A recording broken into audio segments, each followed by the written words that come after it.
Jake woke on the third morning to find Lyra standing motionless near his window, staring out at the stars. The dark patterns on her skin had faded considerably during the night, and her pupils were no longer completely dilated. For the first time since she had arrived at his door, she looked almost like a normal person, rather than someone driven by biological imperatives. "Your rut cycle is ending, isn't it?" Jake asked quietly. Lyra turned to face him, and he saw something in her expression that had not been there before. Uncertainty, perhaps, or maybe embarrassment. "Yes, the biological drives are receding. I am beginning to think clearly again." Jake sat up in bed and studied her face. "Are you okay? You look like you're not sure how to feel about what happened." "Here, I am experiencing what your people might call mixed emotions. Part of me is satisfied that I have found a suitable mate, but another part is concerned about the implications of my choice." Jake got up and moved to his. By the time Jake solved Lyra's first challenge, word had somehow spread throughout Harmony Point that the human maintenance chief was locked in his quarters with a Zephyrian female in Rut. The solution to the noise device had required him to rewire 3 different components and create a feedback loop that canceled out the original signal. Lyra had watched the entire process with obvious fascination, asking questions about his methodology and reasoning. "Your approach is most impressive," she had said when the device finally fell silent. "You did not attempt to force a solution through brute strength.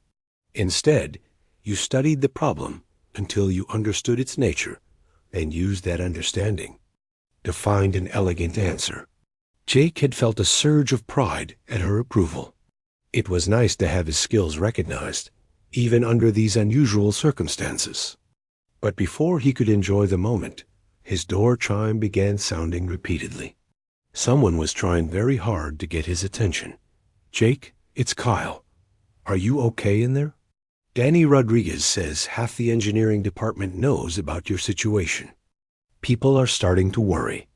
Jake activated his door intercom without opening the entrance. "I'm fine, Kyle. Lyra and I are just working through some cultural exchange activities." "Cultural exchange activities?" "Jake, that's not what people are calling it. Chief Engineer Rodriguez wants to know if you need backup. Dr. Foster from Xenobiology is standing by if you need medical assistance."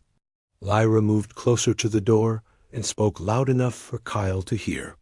"Your friend shows concern for your welfare.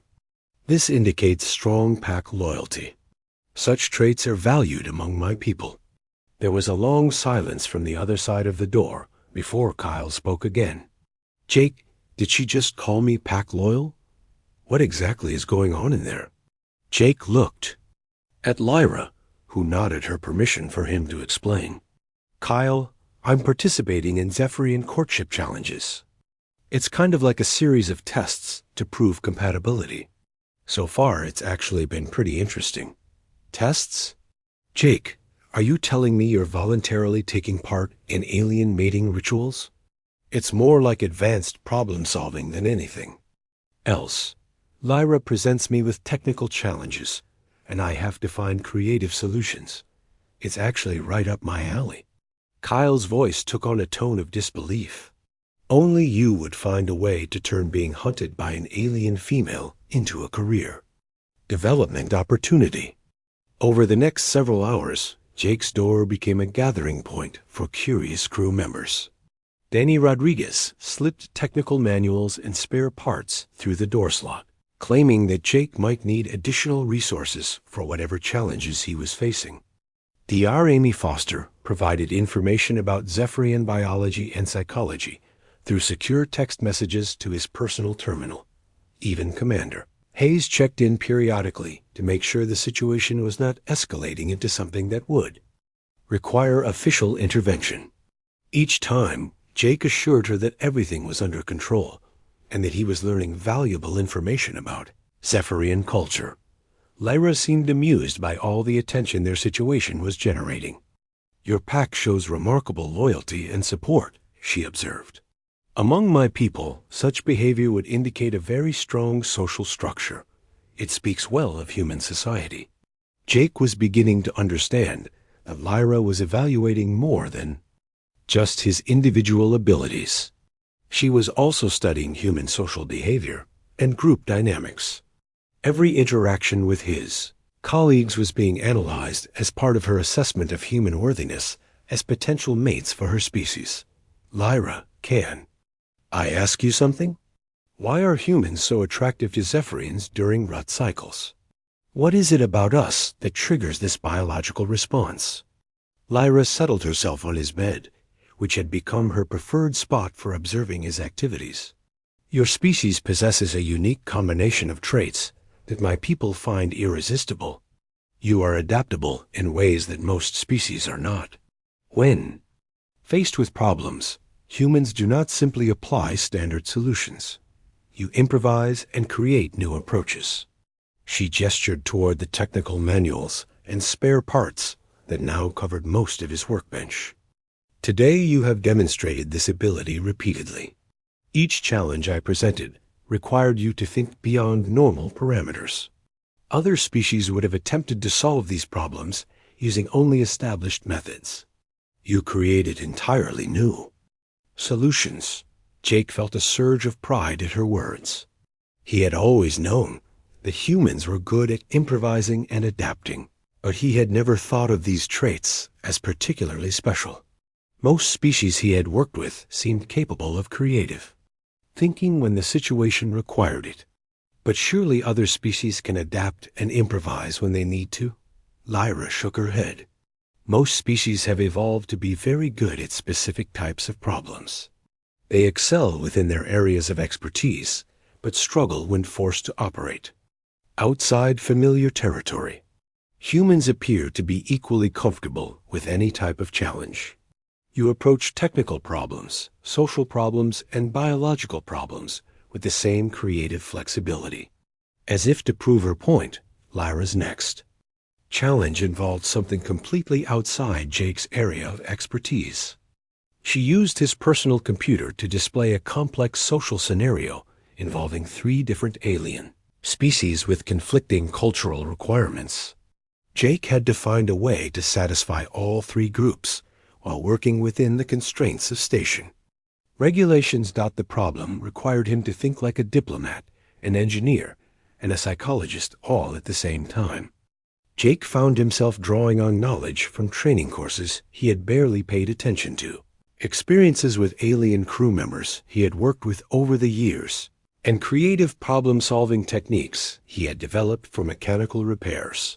When he finally presented his solution, Lyra's reaction was stronger than it had been for any of the previous challenges. The dark patterns on her skin began pulsing rapidly, and her pupils dilated even further. "Remarkable," she whispered. "You approached that problem from angles I did not even consider. Your solution addresses not only the stated requirements, but also several potential complications that most beings would not have anticipated." Jake realized that he was not just impressing Lyra with his individual abilities. He was demonstrating the broader capabilities of human thinking. Each successful challenge was proof that humans possessed mental flexibility that other species might lack. But as the hours passed and more challenges followed, Jake began to notice changes in Lyra's behavior. She was becoming more protective of him, positioning herself between Jake and the door whenever someone tried to communicate from the corridor. When Dr. Foster attempted to run medical scans through the door sensors, Lyra blocked the scanning beam with her own body. "Lyra, what are you doing?" "D.I. Foster is just trying to make sure I'm okay. She is attempting to interfere with our bonding process. Such interference is not acceptable. You are my chosen mate, and I will protect you from outside influences until our courtship is complete." Jake realized that successfully passing Lyra's challenges had created a new problem. She was now viewing him as her confirmed mate rather than just a potential partner. This meant she would defend him against any perceived threats, including well-meaning attempts by his colleagues to check on his welfare. The situation was becoming more complicated than Jake had anticipated. He was no longer just trying to navigate Zephyrian courtship customs. He was now responsible for managing an increasingly protective alien female who considered him her personal property. And according to the information Dr. Foster had provided, Lyra's protective instincts would only grow stronger as her rut cycle continued. Jake looked at his door control panel, and for the first time since this whole situation began, he seriously considered activating the lock. Not to keep Lyra out, but to keep other people from accidentally triggering her defensive responses. The irony was not lost on him that Kyle's original advice might now be the safest course of action for entirely different reasons than either of them had anticipated. Jake spent the first hour of his captivity trying to convince Lyra to return to her own quarters. He used every diplomatic phrase he could remember from the cultural sensitivity training all station personnel had to take. He tried reasoning with her, explaining that humans needed privacy and personal space. He even attempted to bribe her with offers of better accommodations in the diplomatic section. None of it worked. Lyra listened to everything he said with polite attention, but she made no move toward the door. Instead, she continued exploring his quarters with the systematic thoroughness of someone conducting a detailed inspection. She examined his clothes, his books, his tools, and even his food supplies. Everything seemed to fascinate her. "Your living space tells me much about your character," Lyra said as she studied the collection of technical manuals on his shelf. "You are organized, but not obsessive. Practical, but not without interests beyond mere survival. These are good qualities in a potential mate." Jake sat at his small desk and activated his personal terminal. If he was going to be stuck with Lyra for the next few days, he needed to understand exactly what he was dealing with. He pulled up the station's xenobiology database and searched for information about Zephyrian biology and culture. What he found made Kyle's warnings seem like understatements. Zephyrians were indeed evolved from pack hunters, and their society was built around complex hierarchies and mating rituals. During rut cycles, females became focused on a single goal: finding the strongest, smartest, and most resourceful mate available. They would pursue their chosen target with single-minded determination until the biological cycle ended. But the more Jake read, the more he realized that Kyle had gotten some important details wrong. Zephyrian females in rut were not mindless or violent. They were actually highly intelligent and strategic in their approach. The aggressive behavior other species reported was usually the result of the chosen mate trying to run away or hide, which Zephyrians interpreted as a challenge to be overcome. "You are researching my species," Lyra observed. She had moved silently across the room and was now reading over his shoulder. "This shows wisdom. Many males of other species simply panic when chosen by a Zephyrian female. Such behavior indicates weakness of mind." Jake turned in his chair to look at her. The dark patterns on her skin were still pulsing, but they seemed less intense than before. "I'm trying to understand what you expect from me. I don't want to do something that insults your culture or makes this situation worse." Lyra's strange eyes studied his face with obvious approval. "Your desire to understand, rather than simply resist, shows intelligence. This confirms that my choice was correct. You will make an excellent mate." Jake returned his attention to the database, scrolling through articles about Zephyrian courtship customs. According to the information he found, the mating process involved a series of challenges and displays designed to test the worthiness of potential partners. Physical strength was important, but mental ability and creative problem-solving were valued even more highly. "Lyra, can you explain to me what these courtship challenges involve? The database is not very specific about the details." Lyra moved to his bed and sat down, arranging her robes carefully around her legs. "The exact nature of challenges varies depending on the individuals involved. Generally, The female presents problems that require intelligence and resourcefulness to solve. The male demonstrates his abilities through his responses. It is not about finding the right answers. It is about showing how one thinks and adapts. Jake felt a spark of hope. Problem-solving was something he was actually good at. His entire career was built on finding creative solutions to technical challenges. Maybe he could approach this situation the same way he approached a broken piece of station equipment. What kind of problems are we talking about here? Lyra tilted her head thoughtfully.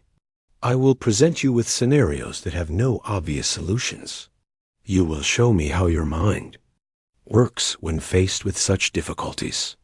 Based on your responses, I will determine whether you possess the qualities I seek in a mate. Jake stood up and began pacing around his small quarters. This was starting to sound like an extended job interview rather than the dangerous situation Kyle had warned him about. And if I pass these tests, then what happens? Then we mate, and I return to my people with confirmation that humans are suitable partners for Zephyrians. If you fail, I continue my search among the other humans on this station. The thought of Lyra pursuing other members of the crew made Jake uncomfortable. Most of his colleagues were not as experienced with alien species as he was.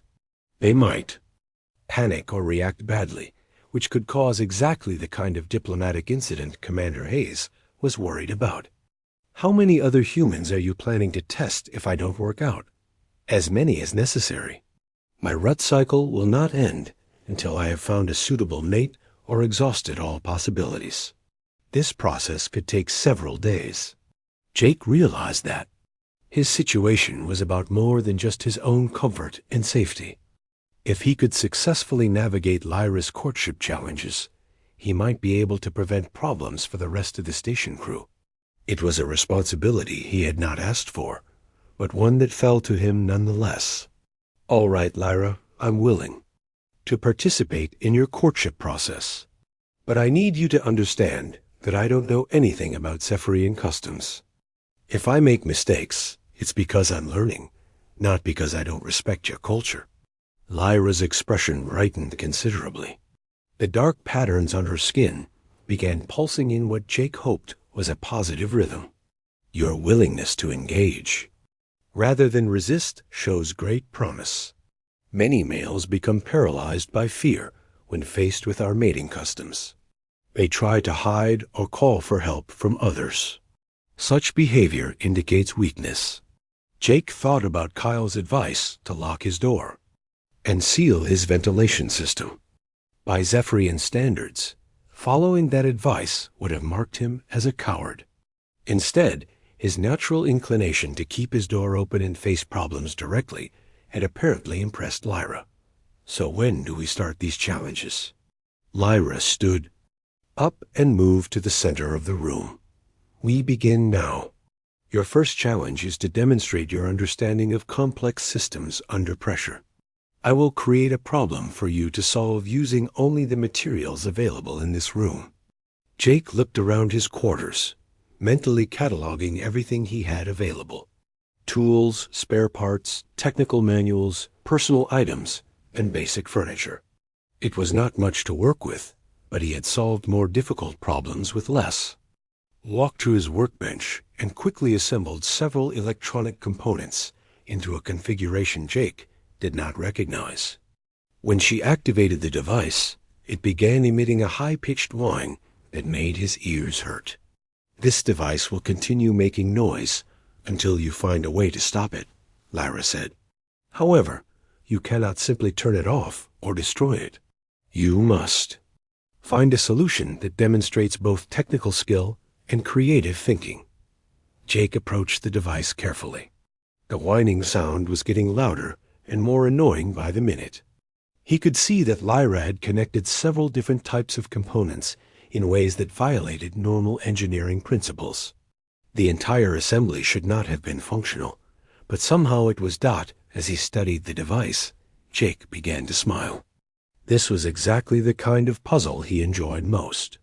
A technical problem with no obvious solution that required him to think outside normal parameters.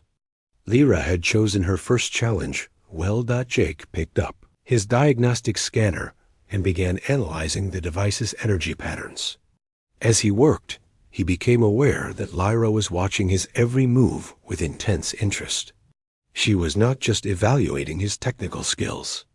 She was studying how he approached the problem, how he handled frustration, and how he adapted when his first attempts failed. For the first time since Lyra had appeared at his door, Jake began to relax. This was not a dangerous situation after all. It was simply a very unusual form of job interview. And if there was one thing Jake Morrison was good at, it was proving that he could handle any technical challenge that came his way. Jake woke to the soft chime of his door sensor. The sound drifted through his dreams and pulled him slowly back to consciousness. He rolled over and checked the time display on his wall. 3:15 in the morning.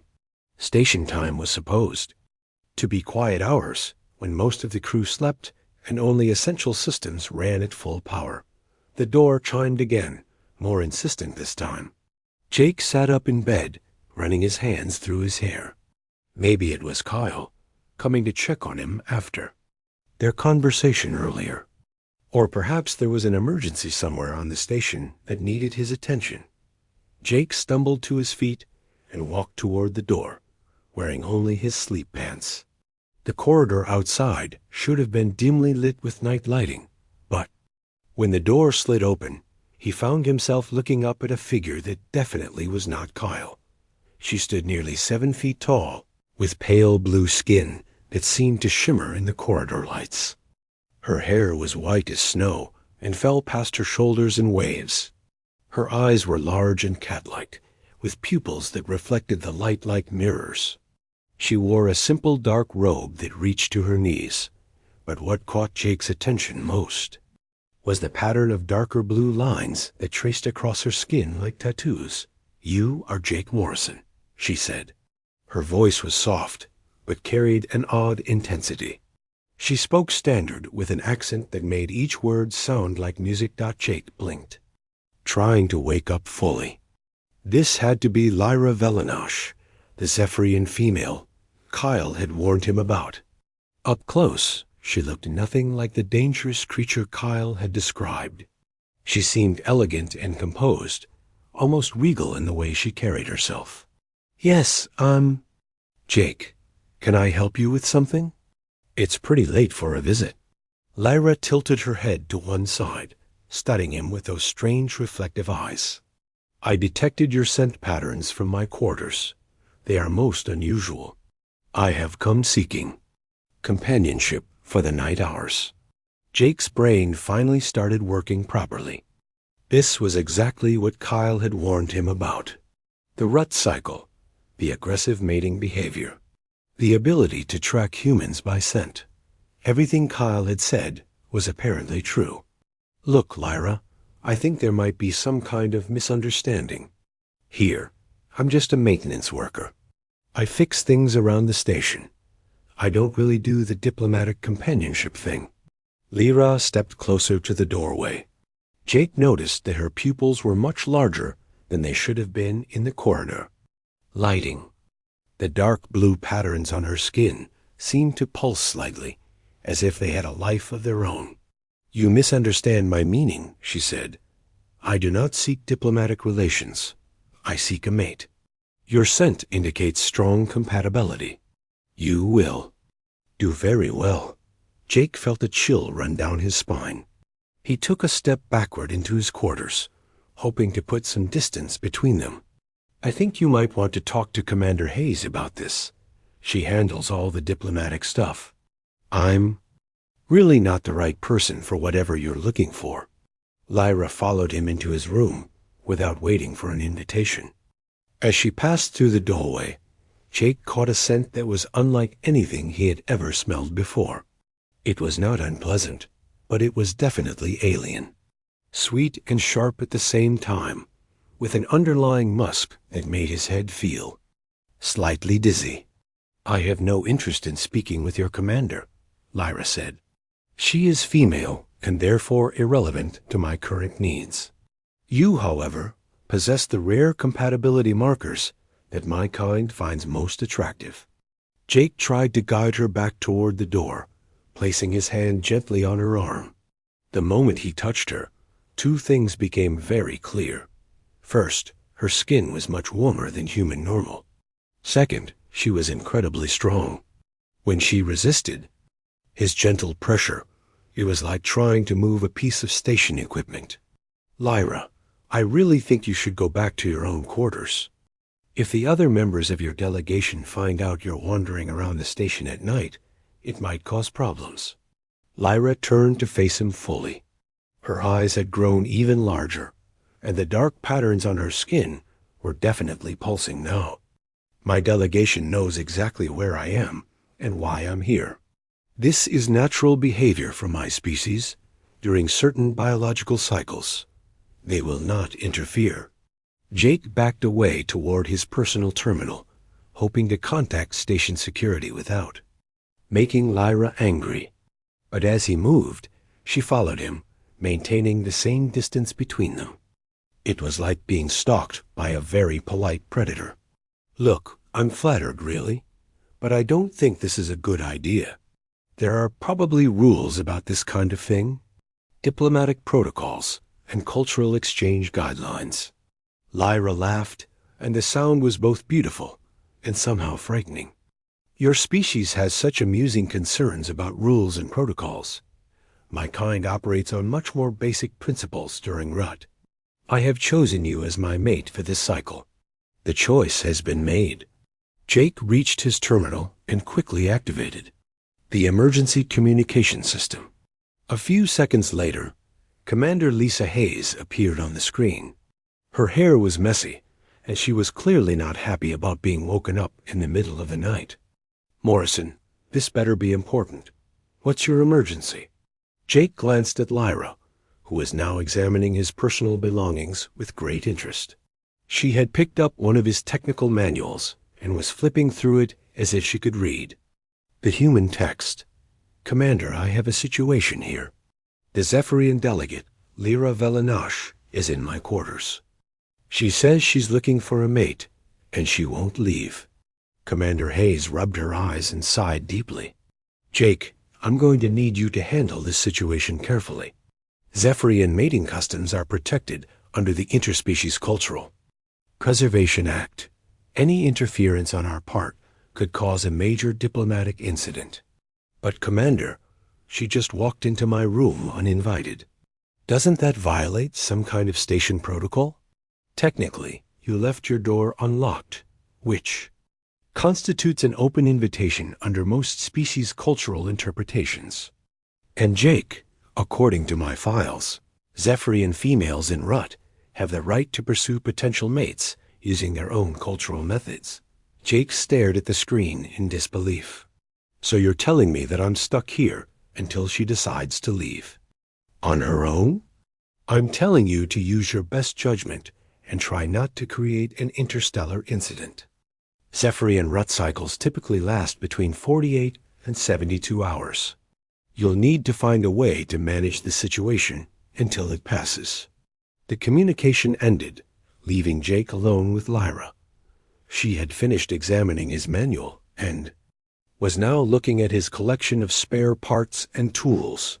She picked up a plasma coil and turned it over in her hands with obvious curiosity.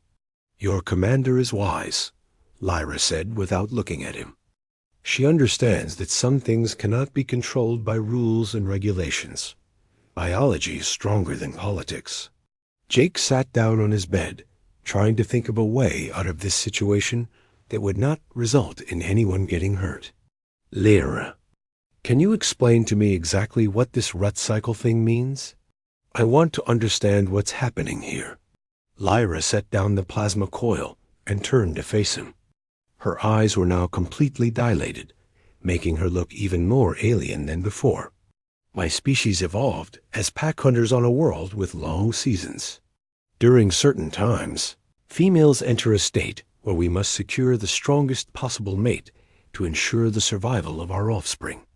It is not a choice. It is biological imperative. And you think I'm this strong mate you need?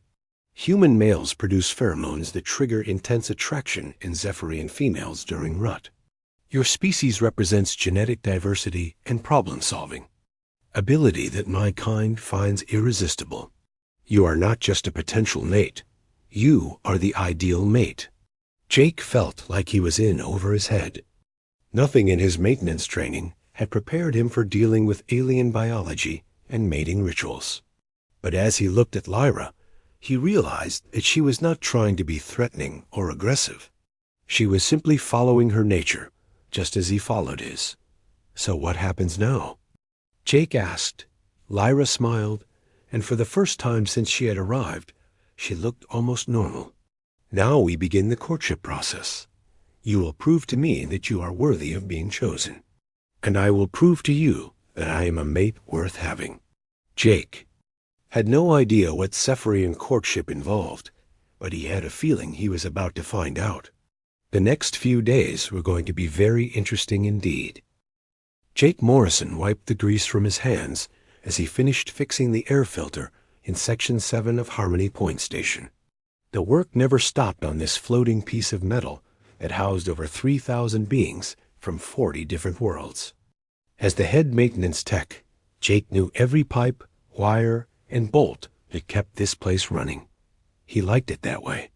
Machines made sense to him in a way that people sometimes did not. The comm unit on his belt buzzed with an incoming message. Jake tapped it without looking, expecting another routine repair request. Instead, Kyle Peterson's worried voice filled the corridor around him. Jake, where are you right now? I need to talk to you before you go back to your room tonight. It's important, man. Really important. Jake rolled his eyes and continued walking toward the main lift. Kyle was his roommate and also his best friend. But the guy worried about everything. Last month, it was the new coffee machine in the mess hall that Kyle was sure would explode. The month before that, he was convinced the station's gravity generator was making weird noises that meant certain doom for everyone aboard. What's got you scared this time, Kyle? Jake asked into his comm. Did you find another spider in the storage room? This isn't a joke, Jake. The Zephyrian delegation arrived 2 hours ago. I saw them dock at Bay 12. There's something you need to know about one of them. Jake stopped walking. The Zephyrians were coming for the annual cultural exchange program. He had heard about it in the morning briefing, but had not paid much attention. Alien diplomats came and went all the time on Harmony Point. Most of them kept to themselves and caused no trouble for the maintenance crew. So what about them? Jake asked. They're just here for the usual meet and greet stuff, right? Kyle's voice dropped to almost a whisper. There's a female with them. Lyra Velanash. She's the sister of their ambassador. Jake, I need you to listen to me very carefully. Zephyrian females go through something called a rut cycle. It happens every few years, and when it does, they become extremely dangerous. Jake started walking again, heading for the lift that would take him to his quarters on Deck 15. Dangerous. How? Are we talking about weapons or something? No, not weapons. It's biological. When Zephyrian females are in rut, they become obsessed with finding a mate. They get super strong and really aggressive. They can smell potential partners from incredible distances. And Jake, there's something else. Humans apparently smell really good to them during this time. The lift doors opened and Jake stepped inside. He selected his floor and leaned against the wall. Kyle, you're being paranoid again. How do you even know all this stuff about Zephyrians? I looked it up after I saw them arrive. There are reports. Jake, stories from other stations. A Zephyrian female in rut once chased a human engineer through 6 decks of a cargo ship. Another one broke down the door to a human's quarters and wouldn't leave for 3 days. The station commanders had to declare it a diplomatic incident to get her out. Jake laughed despite himself. Come on, Nan. You make it sound like some kind of monster movie. These are civilized people we're talking about. They're here for cultural exchange, not to hunt humans. I'm serious, Jake.